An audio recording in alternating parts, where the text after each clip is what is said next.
The North Sea wind cut through the streets of Aberdeen, Scotland, like a blade made of ice and salt. It was March 1941, and the war had turned the coastal city into a fortress of gray stone and darker secrets. The fishing boats that once filled the harbor now sat idle, their nets rotting on the docks. German U-boats prowled the waters beyond the breakwater, hunting Allied convoys with ruthless efficiency. Every week brought news of another merchant ship sunk, another crew lost to the freezing Atlantic waters.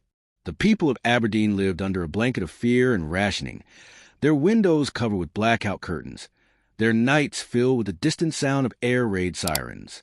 In a small photography studio on Union Street, 23-year-old Eleanor Hartley stood in the darkroom, watching an image slowly emerge in the chemical bath. The red safe light cast everything in shades of blood and shadow. The photograph showed a young couple on their wedding day, the bride in a borrowed dress, the groom in his Royal Navy uniform. They were smiling, but Eleanor could see the fear in their eyes. The groom would ship out in 2 days. There was a good chance he'd never come back. Eleanor lifted the photograph from the bath with wooden tongs and hung it on the drying line. Her hands were stained with developer chemicals. Her fingernails were permanently darkened. She'd been working in this darkroom for 5 years, ever since her father had taught her the craft. Photography was supposed to be her passion, her art, her future. Instead, it had become a way to document loss. Wedding photos for couples who might not see their first anniversary.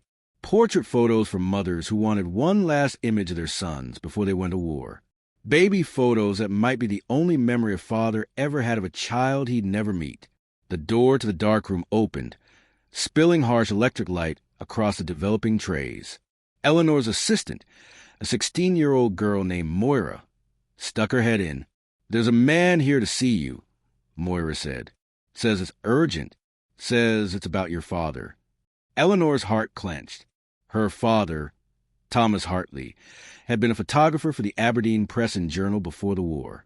He'd specialized in maritime photography, documenting the fishing industry, the harbor, the ships. When the war started, he'd volunteered his services to the Royal Navy, photographing vessels for identification purposes, documenting damage for insurance claims, creating visual records of naval operations. 6 months ago, he'd been assigned to a convoy escort mission. His ship had been torpedoed by a U-boat off the coast of Norway. There were no survivors. Eleanor had received the telegram on a Tuesday afternoon. She'd read it 3 times before the words made sense. Her father was gone, the man who taught her to see light and shadow, to capture moments in silver and gelatin, to find beauty in the ordinary. He was at the bottom of the North Sea, his body never to be recovered. Eleanor left the darkroom and found a Royal Navy officer waiting in the studio's front room. He was in his 40s, with gray at his temples and the weathered face of a man who'd spent years at sea. He wore the uniform of commander, and his eyes were sharp and assessing. "Miss Hartley," he said, "my name is Commander James Whitmore. I'm with Naval Intelligence. I knew your father. I'm very sorry for your loss." Eleanor nodded, not trusting herself to speak. 6 months, and the grief was still raw. "Your father was an exceptional photographer," Whitmore continued. "His work was invaluable to our operations. He had an eye for detail that most people lack. He could see things in photographs that others missed. Patterns, anomalies, things that didn't belong. Why are you here, Commander?" Eleanor asked. Her voice was steady, but her hands were shaking. Whitmore reached into his briefcase and pulled out a folder. He opened it and spread several photographs across the counter.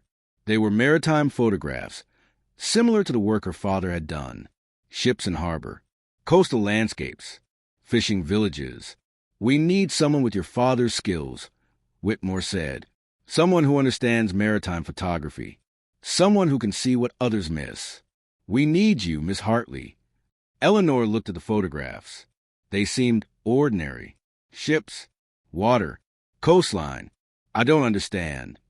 "German U-boats are sinking our ships faster than we can build them," Whitmore said. "They're operating from bases along the Norwegian coast. We know the bases exist, but we don't know where they are. The Norwegians are under occupation. We can't send reconnaissance aircraft without alerting the Germans. We need intelligence, and we need it quietly. We need photographs. You want me to photograph U-boat bases? Eleanor said. In occupied Norway? No, Whitmore said. We want you to analyze photographs taken by others. Fishermen, resistance operatives, civilians. They send us photographs of coastal areas, and we need someone who can look at those photographs and identify potential U-boat facilities. Hidden pens, camouflage installations, things that look like ordinary buildings but aren't. Eleanor looked at the photograph again. She started to see what Whitmore was talking about. In one image, there was a fishing village with a large warehouse near the water. The warehouse had no windows. The doors were unusually large. The dock beside it was reinforced concrete, not like the other docks. That's not a warehouse, Eleanor said, pointing. That's a U-boat pen. The doors are big enough to admit a submarine. The concrete dock can handle the weight. And there are no windows because they don't want anyone seeing what's inside. Whitmore smiled. Exactly. That's what your father would have seen. That's what we need you to see. Eleanor felt something stir inside her. Not quite hope, not quite purpose, but something close. For 6 months, she'd been drifting, going through the motions of running the studio, developing other people's memories, feeling like her own life had ended when her father's ship went down. Now, suddenly, there was a possibility of doing something that mattered, something that might save lives, something that might avenge her father's death. When do I start? Eleanor asked, and that's when everything changed. That's when Eleanor Hartley, a 23-year-old photographer from Aberdeen, became one of the most important intelligence analysts in the British war effort. That's when her silly camera and her ability to see what others missed became weapons against the Nazi U-boat fleet. But before we go further into Eleanor's story, before we see how her photographs expose one of the most secret and deadly Nazi installations in occupied Europe, let me ask you something. If you're watching this video, you're someone who understands that history isn't just about generals and battles. It's about ordinary people who did extraordinary things. People like Eleanor, who used their skills and their courage to fight back against tyranny. If that resonates with you, if you want to hear more stories like this, stories of women who changed the course of history with nothing but their intelligence and their determination, then subscribe to this channel right now. Because Eleanor's story is just beginning, and what she discovers in the photographs that cross her desk will shock you. Hit that subscribe button, because you won't want to miss what happens next. Commander Whitmore took Eleanor to a nondescript building near the harbor. From the outside, it looked like a shipping office. Inside, it was a hub of naval intelligence operations. There were maps on every wall, covered with pins and strings marking convoy routes, U-boat sightings, and attack locations. There were filing cabinets filled with reports, intercepts, and reconnaissance photographs. There were a dozen people working at desks, analyzing data, cross-referencing information, trying to find patterns in the chaos of war. Whitmore led Eleanor to a small office in the back. The room had a large table, a powerful lamp, and a magnifying glass. On the table were stacks of photographs, hundreds of them, maybe thousands. This is your workspace, Whitmore said. These are photographs that have come in over the past 6 months from various sources in Norway. Resistance operatives, fishermen who still have contact with the outside world, even a few brave civilians who risk their lives to document what the Germans are doing. Your job is to look at every single photograph and identify anything that might be a U-boat facility or support installation. Pens, fuel depots, repair facilities, supply warehouses, anything that helps the U-boat fleet operate. Eleanor looked at the stacks of photographs. There were so many. How long do I have? As long as it takes, Whitmore said. But understand this, Miss Hartley. Every day we don't find these bases, more of our ships are sunk. More of our sailors die. Your father died because a U-boat torpedoed his ship. That U-boat came from a base somewhere on the Norwegian coast. If we can find that base and destroy it, we save lives. We avenge the men we've lost. We win the war. Eleanor picked up the first photograph. It showed a fjord, steep mountains rising on either side, dark water in between. There were a few buildings visible on the shore, a small dock, some fishing boats. It looked peaceful, ordinary, But Eleanor had learned from her father to look deeper, to see beyond the surface. She studied the photograph under the magnifying glass. The buildings were wooden, typical Norwegian construction, but one of them had a metal roof, which was unusual. Metal was expensive and hard to get during wartime. Why would a fishing village have a building with a metal roof? She looked closer. The building was larger than the others. The doors were reinforced, and there were tire tracks in the mud leading to the building, deep tracks, the kind made by heavy vehicles. This one, Eleanor said, marking the photograph, possible fuel depot. The metal roof protects against fire. The reinforced doors suggest valuable contents. The tire tracks indicate regular heavy vehicle traffic. It's not a fishing building. It's military. Whitmore looked at the photograph, then at Eleanor. "Your father would be proud," he said quietly. Eleanor felt tears prick her eyes, but she blinked them away. There was no time for grief. There was only work. She spent the next 3 weeks in that office, going through photographs one by one. She developed a system. First, she'd look at the overall composition, getting a sense of the location and its purpose.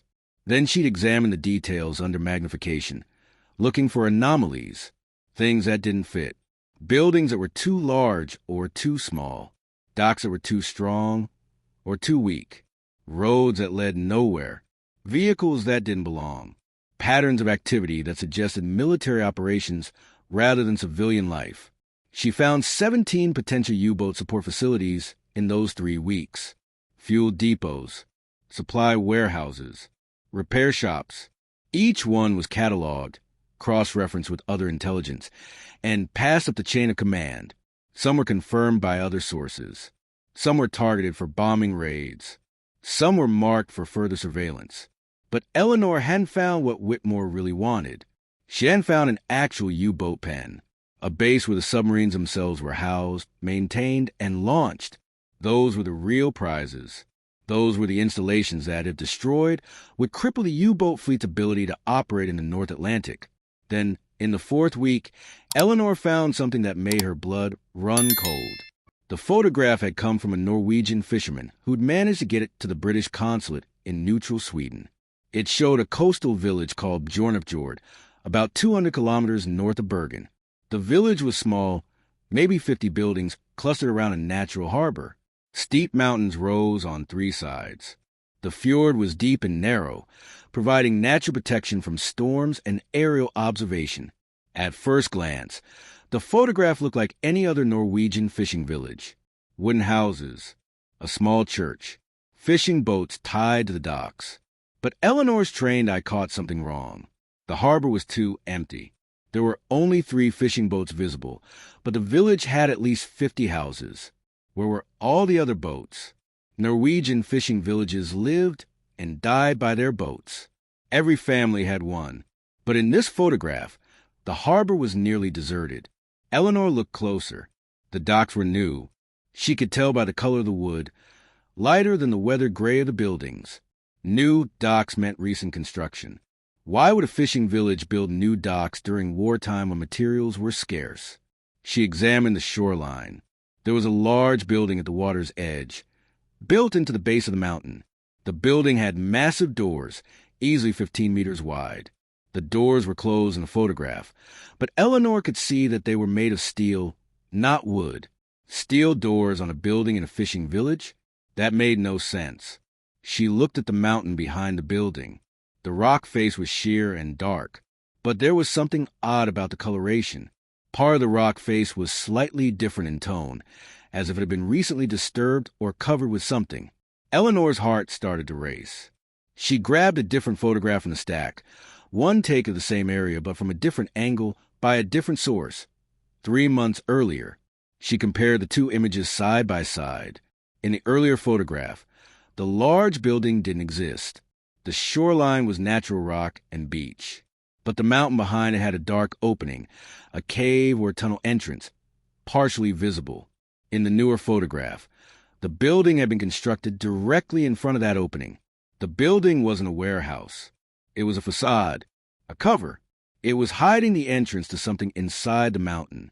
Eleanor felt her hands trembling as she reached for a third photograph, this one an aerial reconnaissance image taken by an RAF Spitfire during a high-altitude pass over the Norwegian coast. The image was grainy and taken from a steep angle, but it showed the same area. And in this image, Eleanor could see something the ground-level photographs hadn't revealed. There was a pattern of disturbed earth and rock on the mountainside above the village. It formed a rough rectangle, about 50 meters wide and 200 meters long. It looked like excavation, like something had been dug out of the mountain. And at one end of the rectangle, there was a ventilation shaft, barely visible, camouflaged but unmistakable to someone who knew what to look for. Eleanor stood up so fast her chair fell over.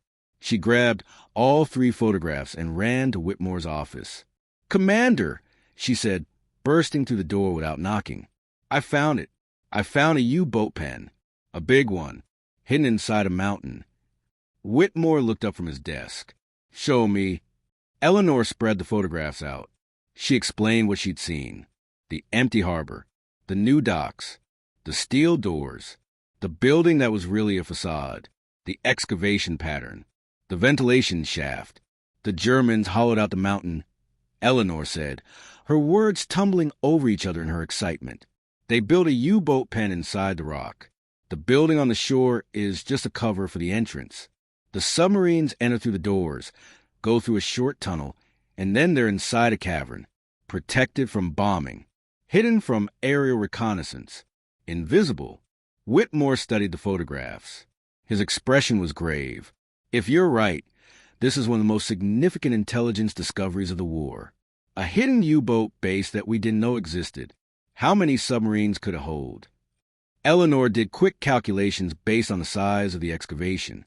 At least 6, maybe 8, and there's room for repair facilities, fuel storage, torpedo storage, crew quarters. It's a complete operational base, and it's completely invisible from the air. "We need to confirm this," Whitmore said. "We need more photographs, better angles. We need to be absolutely certain before we commit resources to attacking it. How do we get more photographs?" Eleanor asked. "We can't send reconnaissance aircraft without alerting the Germans." Whitmore was quiet for a long moment. Then he said, "We send someone in, on the ground, with a camera." Eleanor felt a chill run down her spine. "You mean send someone into occupied Norway? Into a village that's probably crawling with German soldiers? That's a suicide mission."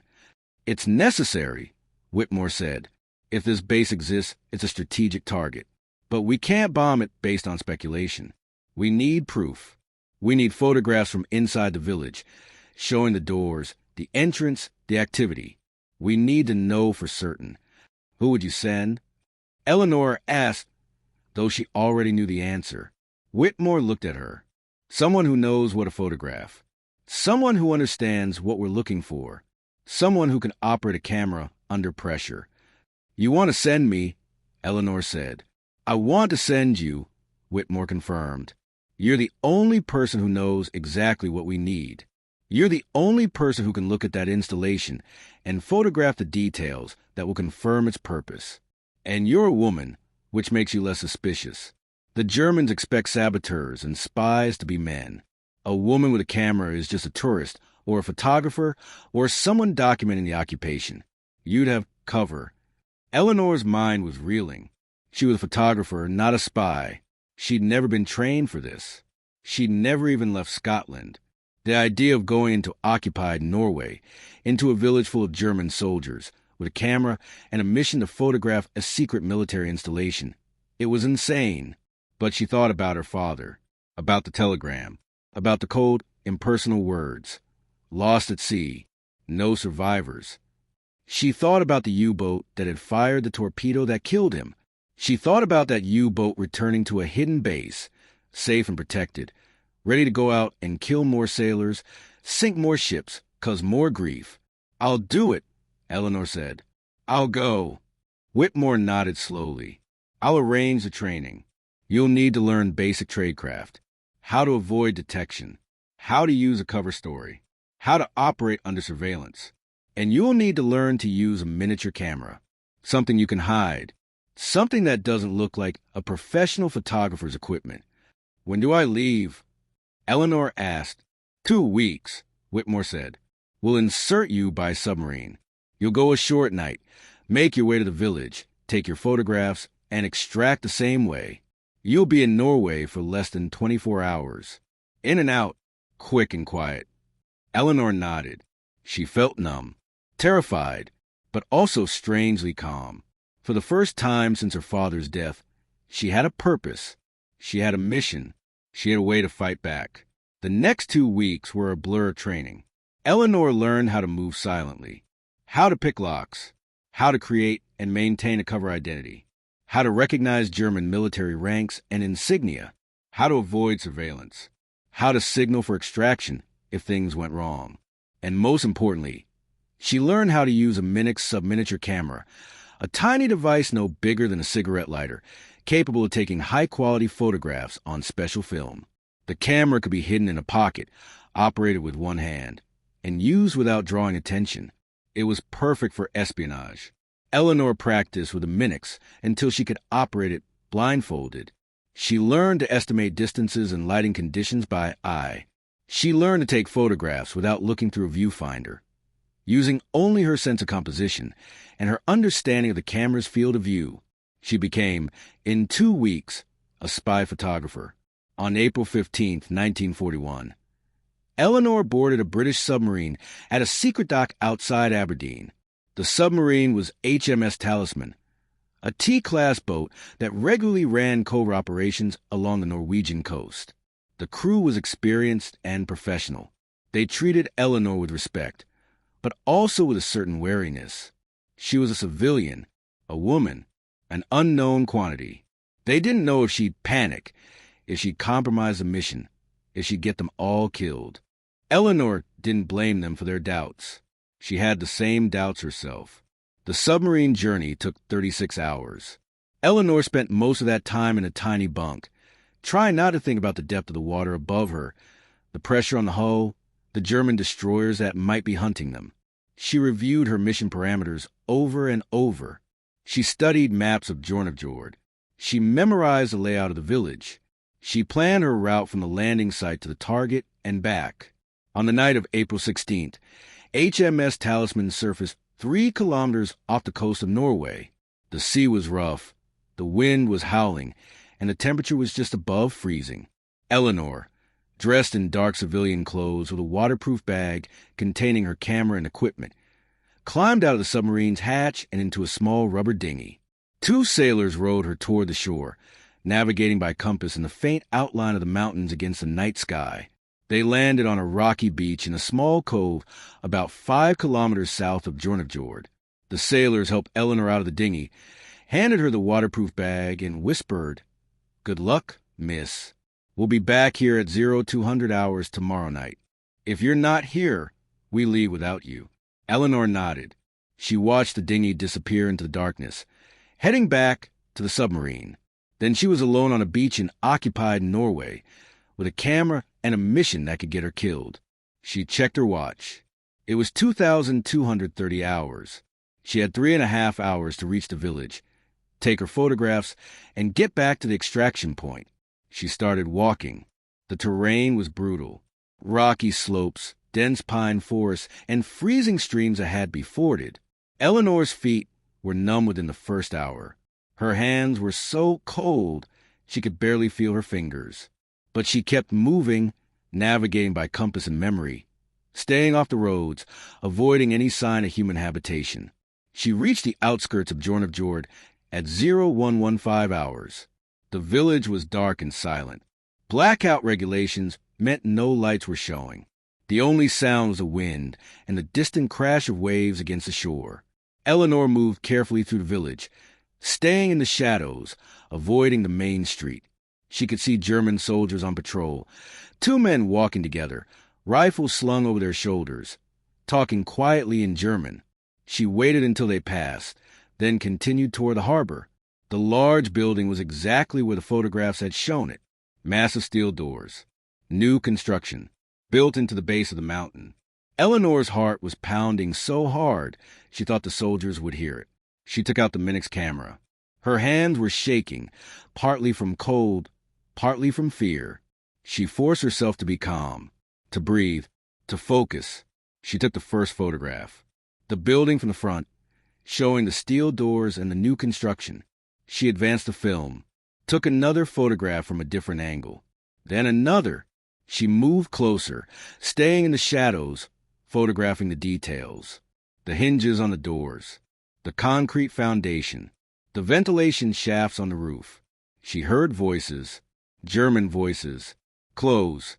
Eleanor froze. 2 soldiers were walking toward the building. They were 20 meters away. 15. 10. Eleanor pressed herself against the wall of a nearby house, barely breathing.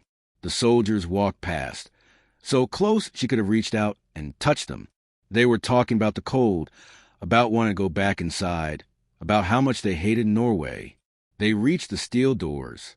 One of them pulled out a key and unlocked a smaller door set into the larger doors. They went inside. The door closed behind them. Eleanor waited. Her heart was hammering. She'd almost been caught, but she'd also just learned something crucial. There was a door, a way inside, and the soldiers had gone in, which meant there was something inside worth guarding. She moved to the door. She couldn't go inside, that would be suicide, but she could photograph the door itself, the lock, the hinges, the construction, details that would help confirm what the building was hiding. She took 6 more photographs. Close-ups, details, evidence. Then she heard something that made her blood freeze. A deep mechanical rumble, coming from inside the mountain. The sound of engines, diesel engines, submarine engines. Eleanor put her ear against the steel door. The sound was unmistakable. Multiple engines, running at idle. And beneath that, the sound of voices, machinery, activity. There were submarines inside the mountain. Multiple submarines. This wasn't just a pen. It was an active operational base. She took 3 more photographs of the door, then moved away. She had what she needed. Proof. Evidence. Photographs that would confirm the existence of the hidden U-boat base. She checked her watch. 0145 hours. She had 15 minutes to get back to the extraction point. She started running. She made it back to the beach at 0158 hours. She was exhausted, frozen, and terrified, but she'd done it. She'd gotten the photographs. She completed the mission. At exactly 0200 hours, she saw the dinghy emerge from the darkness. The sailors rowed to shore, pulled her into the boat, and rowed back to the submarine. Within 5 minutes, Eleanor was back inside HMS Talisman, and the submarine was diving, heading back to Scotland. Eleanor sat in the tiny cabin, clutching the waterproof bag with the camera inside. She'd done it. She'd actually done it. She'd gone into occupied Norway, photographed a secret Nazi U-boat base, and gotten out alive. But the mission wasn't over. Not yet. The photographs still had to be developed, analyzed, confirmed, and then, if everything checked out, the base would have to be destroyed. HMS Talisman arrived back in Aberdeen on April 18th. Eleanor was taken directly to the Naval Intelligence Building. She handed the Minix camera to Whitmore, who took it to the darkroom personally. 2 hours later, Whitmore emerged with a set of prints. His face was grim, but his eyes were bright with excitement. "You did it," he said. "These photographs are exactly what we needed. The building, the doors, the ventilation shafts, the construction details, and most importantly, the evidence of activity. We can see tire tracks. We can see fresh excavation. We can see signs of recent use. Combined with your report of hearing submarine engines, this is conclusive proof. There's a U-boat base inside that mountain." Eleanor felt a wave of relief so intense she almost collapsed. "What happens now?" "Now we plan an attack," Whitmore said. "We're going to destroy that base. And when we do, we're going to cripple the U-boat fleet's ability to operate in the North Atlantic. You've just changed the course of the war, Miss Hartley. But destroying the base proved to be more complicated than anyone anticipated. The installation was inside a mountain, protected by hundreds of meters of solid rock. Conventional bombing wouldn't work. The bombs would just bounce off the mountain or explode harmlessly on the surface. The Royal Navy considered a commando raid, but the village was too heavily guarded. Any assault would be detected long before the commandos could reach the base. And even if they got inside, how would they destroy submarines that were protected by a mountain? For 3 weeks, military planners struggled with the problem. How do you destroy something that's essentially indestructible? Then Eleanor had an idea. She was looking at her photographs again, studying the details, when she noticed something she'd missed before. In one of the images, taken from the side, she could see the edge of the steel doors. And behind the doors, barely visible in the shadows, she could see water. The entrance to the base wasn't just a tunnel. It was a water channel. The submarines entered by sailing through the doors and into a flooded tunnel that led to the cavern inside the mountain, which meant the doors were the weak point. If you could destroy the doors, you could flood the tunnel. And if you flooded the tunnel, the submarines couldn't get in or out. They'd be trapped inside the mountain, useless. Eleanor took her idea to Whitmore. "We don't need to destroy the base," she said. "We just need to destroy the doors. Seal the entrance. Trap the submarines inside." Whitmore looked at the photographs. "How do we destroy steel doors that are probably half a meter thick?" "Torpedoes," Eleanor said. "A submarine could get close to the shore at night. Fire torpedoes at the doors and destroy them. The doors are at sea level. They're a perfect target for a torpedo attack." Whitmore smiled. "Miss Hartley, you're not just a photographer. You're a strategist." The plan was approved at the highest levels. On May 10th, 1941, HMS Talisman returned to the Norwegian coast. This time, Eleanor wasn't aboard. Her part of the mission was complete, but she was in the operations room in Aberdeen, listening to the radio communications, waiting to hear if the attack succeeded.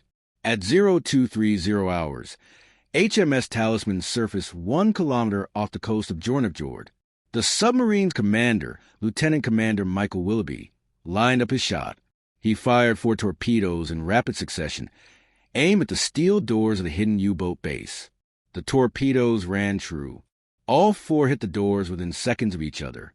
The explosions were massive, visible from the submarine even at a kilometer's distance. The steel doors were blown apart. The entrance to the base was destroyed. Water rushed into the tunnel. The cavern inside the mountain began to flood. The submarines inside, 6 of them, according to later intelligence, were trapped. They couldn't get out. They couldn't dive. They were stuck inside a flooding cavern with no escape. The German garrison at Jornafjord tried to respond, but by the time they organized a defense, HMS Talisman was gone, disappeared into the depths of the North Sea. The hidden U-boat base at Jornafjord was destroyed. 6 submarines were lost. Dozens of German sailors drowned. The base was never rebuilt. The Germans abandoned the site, and the Norwegian resistance later confirmed that the cavern had completely flooded, entombing the submarines inside the mountain, where they remain to this day. Eleanor Hartley's photographs had exposed the base. Her analysis had confirmed its purpose. Her strategic thinking had enabled its destruction. A 23-year-old photographer from Aberdeen had dealt a significant blow to the Nazi U-boat fleet. But Eleanor's war was far from over. Her success at Jornafjord made her invaluable to naval intelligence. For the next 4 years, she analyzed thousands of photographs from occupied Europe. She identified dozens of enemy installations. She trained other analysts in her techniques. She became one of the most important intelligence officers in the British war effort, though her work remained classified for decades. She also went on 3 more missions into occupied territory, each time with her camera, each time gathering intelligence that saved lives and changed outcomes. She photographed German radar installations in France. She documented 2 rocket facilities in the Netherlands. She infiltrated a German naval base in Denmark and photographed the entire facility from inside. Every mission was dangerous. Every mission could have been her last. But Eleanor survived them all. She survived because she was smart, careful, and absolutely committed to the mission. She survived because she understood that her camera was a weapon and she knew how to use it. The people who'd scoffed at her silly camera before the war, the ones who'd said photography was a frivolous hobby, a waste of time for a woman, something that had no practical value, they never knew what Eleanor did during the war.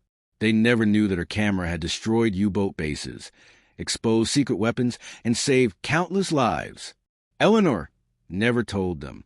Her work remained classified until 1975, 30 years after the war ended. By then, most of the people who'd known her before the war were dead or had forgotten her. But the intelligence community never forgot. Eleanor Hartley became a legend in the world of photographic intelligence. Her techniques for analyzing reconnaissance photographs became standard practice. Her methods for identifying camouflage installations were taught to generations of analysts. Her courage in going into occupied territory with nothing but a camera became an inspiration to everyone who worked in intelligence. After the war, Eleanor returned to Aberdeen. She reopened her father's photography studio. She took wedding photos and baby photos and portrait photos, just like before, but she also taught photography at the local college. She trained a new generation of photographers, teaching them not just how to take pictures, but how to see, how to look beyond the surface, how to find the truth hidden in shadows and light. She never married. She never had children. She devoted her life to photography and to teaching. When students asked her why she never pursued a more glamorous career, why she stayed in Aberdeen, running a small studio, when she could have worked for newspapers or magazines or advertising agencies, she'd smile and say, "I've already had my adventure. Now I'm content to help others find theirs." In 1975, when her wartime work was finally declassified, a journalist from the London Times came to interview her. The journalist asked her how it felt to know that her photographs had changed the course of the war. Eleanor, now 57 years old, thought for a long moment. Then she said, "I didn't do it to change the war. I did it to avenge my father. He was killed by a U-boat, and I wanted to hurt the people who killed him. The fact that my work helped the war effort was secondary. My motivation was personal. It was revenge." "Do you regret that?" the journalist asked. "Do you wish your motivation had been more noble?" "No," Eleanor said. "Revenge is honest. It's pure. It's human. People like to pretend that war is about grand ideals and noble causes. But for most people, it's personal. It's about protecting the people you love and hurting the people who hurt you. That's what motivated me, and I'm not ashamed of it." "What do you want people to remember about your story?" the journalist asked. Eleanor picked up her camera, a modern 35mm SLR, far more advanced than the equipment she'd used during the war. She looked through the viewfinder, focusing on the journalist's face. "I want people to remember that tools are neutral," she said. "A camera can be used to take wedding photos or to expose enemy bases. A photograph can be a memory or a weapon. It all depends on who's holding the camera and what they choose to do with it. I chose to use my camera as a weapon. I chose to fight back. And I want people to know that you don't need a gun or a bomb to fight tyranny. Sometimes all you need is the ability to see clearly and the courage to document what you see." She took the photograph. The shutter clicked. The moment was captured. Eleanor Hartley died on November 3rd, 1998, at the age of 80. She was buried in Aberdeen, next to her father's memorial stone. Her obituary in the Aberdeen Press and Journal mentioned that she'd been a photographer and a teacher. It mentioned that she'd served in naval intelligence during the war, but it didn't mention the specifics of what she'd done. Most people who read the obituary had no idea that the quiet woman who'd run the photography studio on Union Street had once infiltrated occupied Norway, photographed a secret Nazi U-boat base, and enabled its destruction. But the intelligence community knew. At her funeral, there were representatives from MI6, from the Royal Navy, from the Norwegian government. They came to honor a woman who'd fought the war with a camera instead of a gun. A woman who'd proven that intelligence and courage are more powerful than weapons. In 2001, 3 years after Eleanor's death, the Norwegian government erected a memorial at the site of the Bjornfjord U-boat base. The memorial is a simple stone marker with a bronze plaque. The plaque reads, "On this site stood a secret Nazi U-boat base, hidden inside the mountain. The base was exposed by British intelligence officer Eleanor Hartley through photographic reconnaissance. The base was destroyed on May 10, 1941, trapping 6 U-boats inside the mountain where they remain entombed. This memorial honors Eleanor Hartley and all those who fought tyranny with courage and intelligence. Every year, on May 10th, people gather at the memorial. Historians, veterans, intelligence officers, photographers. They come to remember Eleanor and what she accomplished. They come honor a woman who was mocked for her silly camera, but who used that camera to change history. And they come to remember a simple truth that Eleanor understood better than most, that the most powerful weapons are not always the most obvious ones, that sometimes a camera is more dangerous than a gun, that sometimes a photograph can sink submarines and save lives, that sometimes a person who sees clearly is more valuable than the person who shoots straight. Eleanor Hartley saw clearly. She saw what others missed. She saw the truth hidden in shadows and camouflage. She saw the U-boat base that the Germans thought was invisible, and she documented it, exposed it, and enabled its destruction. They scoffed at her silly camera, until her photos exposed a secret Nazi U-boat base and changed the course of the war. Eleanor never forgot that, and neither should we.